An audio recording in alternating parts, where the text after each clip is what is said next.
ایک سوال ہے میرے ذہن میں کہ ہم پڑھتے آئے ہیں کہ شریعت میں کہ حضرت یعقوب جو تھے انہوں نے اپنے سسر کی ماموں کی بہت خدمت کی ہے، لیکن جب وہ علیحدگی اختیار کرتا ہے نا تو وہ اس کو بتائے بغیر ہی اپنا جو مال ہے اس کا وہ لے کے چلا جاتا ہے۔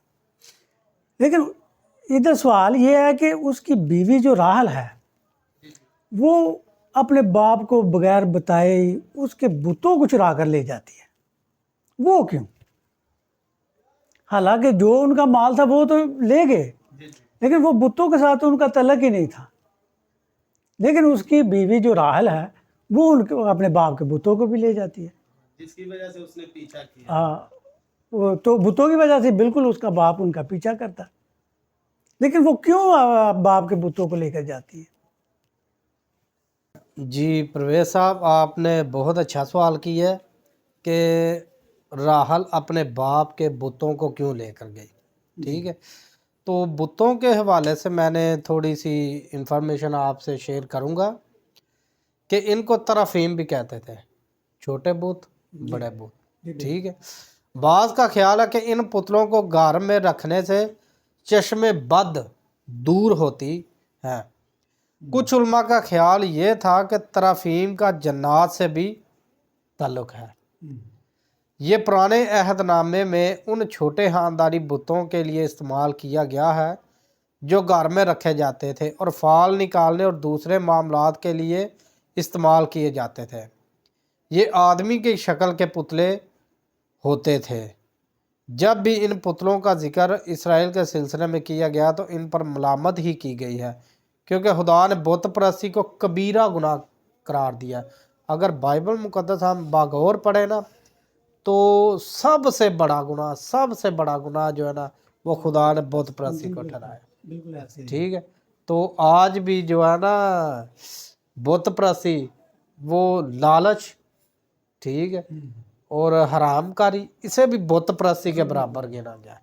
ٹھیک ہے، تو بت کا ذکر جو ہے نا وہ ہمیں، اگر ہم سیموئیل کی کتاب کا مطالعہ کریں نا تو وہ آدمی کی شکل کے یا آدمی کے قد کے برابر ہوتے تھے کہ جب ساؤل بادشاہ کی بیٹی میکل داؤد کو گھر سے بھگاتی ہے کہ اسے پتہ چل جاتا ہے کہ میرا باپ اس کی جان لینے پر تلا ہے، تو وہ بستر پر بت کو لٹا دیتی ہے اور اپنے خاوند کو بھگا دیتی ہے۔ مطلب کہ وہ بعض طرف اتنے چھوٹے ہوتے کہ اونٹ کے کجاوے میں بھی چھپ جاتے ہیں، جیسے راحل نے وہ۔ ٹھیک ہے، تو اصل میں جو ہے نا خاندانی بت تھا، وہ خاندانی ان کے بت تھے۔ ٹھیک ہے، جو راحل لے کر گئی تھی، ایک تو وہ فال نکالنے کے کام آتے تھے ان کے عقیدے کے مطابق۔ ٹھیک ہے، خاندانی بتوں کا کیا سسٹم تھا؟ جی خاندانی بتوں کا یہ سسٹم تھا کہ دیکھیں جیسے آج طارق بھائی ایک گھر انسان لیتا ہے تو اس کی رجسٹری جو ہے وہ اپنے نام پہ کرتا ہے، یعنی جس کے پاس رجسٹری ہوتی ہے نا وہ مالک ہوتا ہے۔ تو خاندانی بت بھی جو ہے نا، جس کے پاس خاندانی بت ہوتے تھے نا، ٹھیک ہے، وہ خاندان کی جائیداد کا وارث کہلاتا تھا۔ ٹھیک ہے، یقیناً راحل نے اس لیے اپنے باپ کے بت چرائے کہ ہمارے باپ نے ہم سے بہت ناانصافیاں کی ہیں۔ 10 دفعہ تو مزدوری بدل دی، 10 دفعہ تو اپنے داماد کی اس نے مزدوری بدلی۔ ٹھیک ہے، جو بھی مزدوری اس سے ملتی خدا اس میں برکت ڈالنے لگ جاتا، وہ چینج کر دیتا۔ ٹھیک ہے، تو یقیناً یہی سوچ اس کے خیال میں اس کے خیال آیا ہوگا اسے راحل کو کہ اس سے ہماری وہ ناانصافی جو ہے وہ برابر ہو جائے۔ ٹھیک ہے، تو ایک اور بات، جو لابن گیا نا ان کے پیچھے، اسے کوئی اس بات سے سروکار نہیں تھا کہ میرا داماد اپنی بیویوں کو، مال کو، وہ تو اسی کے تھے۔ وہ اصل میں گیا ہی پیچھے اس لیے تھا کہ وہ اپنے بتوں کے لیے، اس نے جاتے ہی کہا ہے کہ تو آ گیا لیکن تو میرے بت بھی لے کر آ گیا۔ اب اسے تو نہیں پتا کہ اس کی بیوی نے چرائے، تو اس نے کہا کہ جس کے پاس تیرے بت ہو وہ مارا جائے.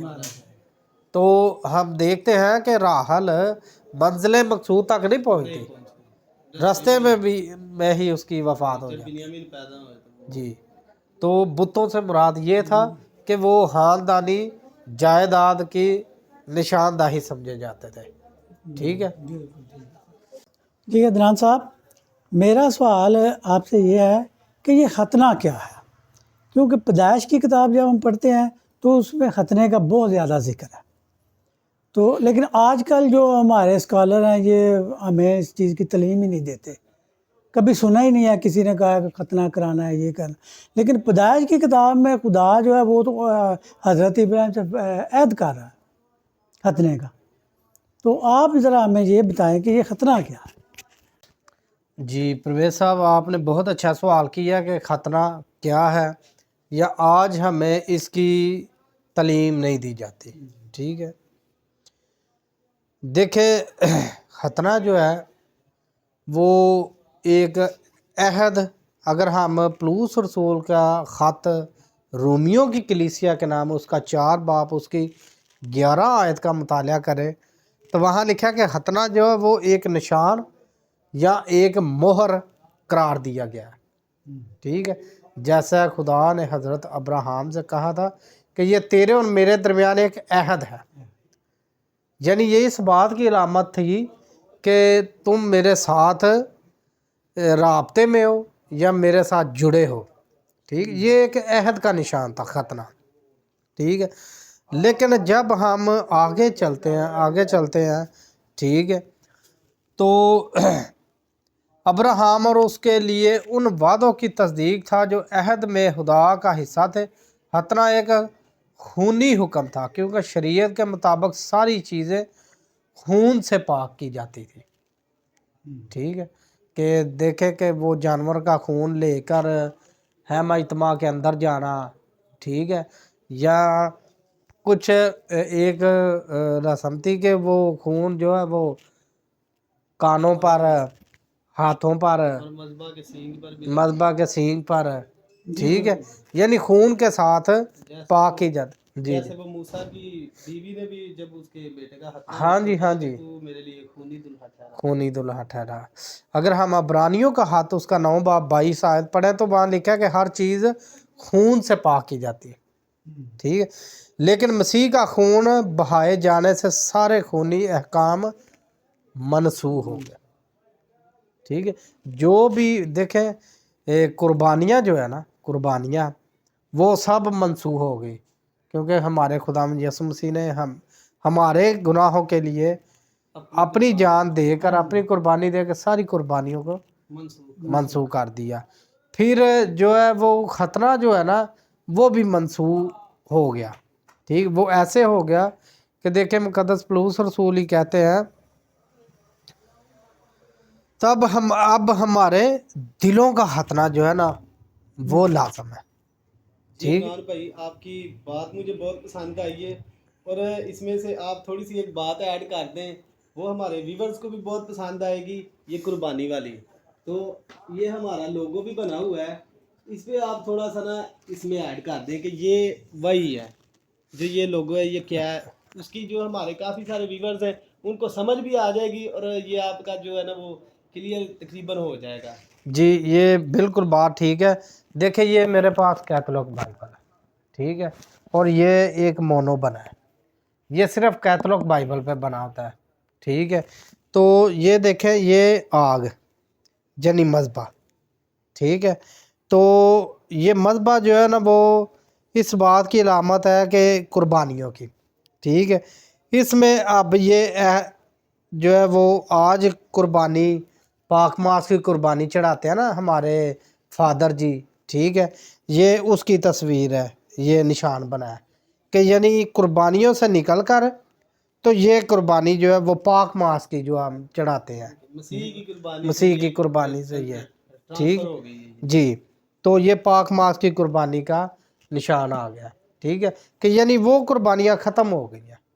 تو مقدس پولس رسول ہمیں بتاتے ہیں کہ آج ہمیں جسمانی نہیں بلکہ اپنے دلوں کا ختنہ کرنا ہے. ٹھیک ہے.